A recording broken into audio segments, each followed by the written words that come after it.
Thank you. It's a pleasure to be here amongst the vibrationally aware. Indeed. I like to make comparisons between different spiritual beliefs and kind of come to the conclusion that we all kind of believe the same thing, just in different ways. And the common denominator is what? Ask and you shall receive, for one thing. But what we're getting at is, and we're going to interrupt only briefly, Okay. is that there are a lot of different ways to get to where you want to be. Yeah. But the common denominator in all of those different ways, no matter what it is something about the way that you're approaching is appealing to your logic in a way that brings you to a place of believing. Because if you want something and you believe it, now there's no vibrational difference. So it really doesn't matter what you want or what you believe. If you want and believe it, then the vibrational alignment of it makes way for the manifestation of it. And that's why it's sort of not of a great deal of value to spend too much time trying to point out the errors of other people's process. Oh yes, I don't really look at it as errors, but as far as I've read information about the ego versus the spirit, so to speak, and my analogy is the ego the physical part and the spirit the non-physical part that we talk about. And when you we have a question for you. Okay. We're really bad at interrupting. Okay, good. But when things start going south, we want to drag them back into alignment. Okay. And here, so we're just going to drop a sort of big bomb on the subject of ego and say to you, did you hear us earlier saying that we're standing in the vortex? Yes. And Esther is saying, Abraham, come over here and comfort me. And we say, we will maintain the frequency of that which you are. And if you wish to join us, come on in. Yes. Have you ever heard a more egotistical statement in all of your life? Well, we stand in the rightness of all that you have become.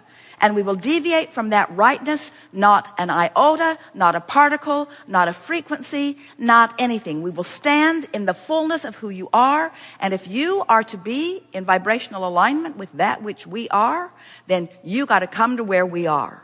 We'd call that, in every sense of what humans call egotistical. Because by ego, we mean focus. We mean understanding, perspective, and holding the perspective deliberately. That's the way we would define ego. Everybody that uses it means something different about it. Yeah. But you get what we mean? Yes, I do. Yeah. And further, you came forth into this physical body with an enormous, terrific determination to focus. Not one of you said, I'll come and be a puppet. Every one of you said, I'll come forth and I'll sift and sort and I will decide, thought by thought, experience by experience, conversation by experience, conversation by conversation, what I most want, what would feel better to me. I will hold the frequency of that and manifestation will ensue. Not one of you said, I'll go forth and follow someone else's lead. You all said, I'll come forth and follow my bliss. I'll follow my inclination. Every one of you said that. That's a very powerful focus. You came with a personality and an ego because you are a creator. Don't you think? In other words, when we say to you, you hold the power that creates worlds in your focus, we think that's ego. But a lot of times when people are criticizing the idea of ego, it's because, and we would agree with this, when you stand outside your alignment and then you use your sheer willpower to try to make things happen, affirming, demanding, a lot of times people will call that egotistical. Yeah. And we don't call that egotistical. We call it out of the vortex. Okay. Yeah, that's where I was going. It seems like that prevented us from getting into the vortex, retaining beliefs that aren't to our advantage, negative beliefs. Yes, but to say that my ego only focuses on things that are not to my advantage is not accurate. Yes.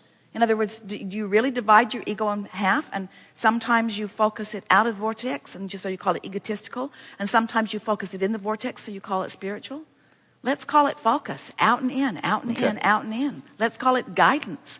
And let's talk about the true knowledge of who you are. In other words, here's a really good way to look at this. Do you know why you ever experience negative emotion? Because you're focused in a way that your inner being will not focus. Your stubborn, determined, focused, egotistical inner being who will not deviate from its knowledge of your power, of your brilliance, of your goodness, of your value, of your worthiness, will not deviate from it. And when you do, you feel the separation, you see. Yes. Don't you just love knowing that? Yeah. Don't you love knowing that? So this source energy part of you holding steady to who you really are, you see, and you got a choice. You can use your ego to line up with it, or you can use your ego to not line up with it, but don't give the credit to you having that would be like saying, I have eyes, and sometimes I see things I don't want to see.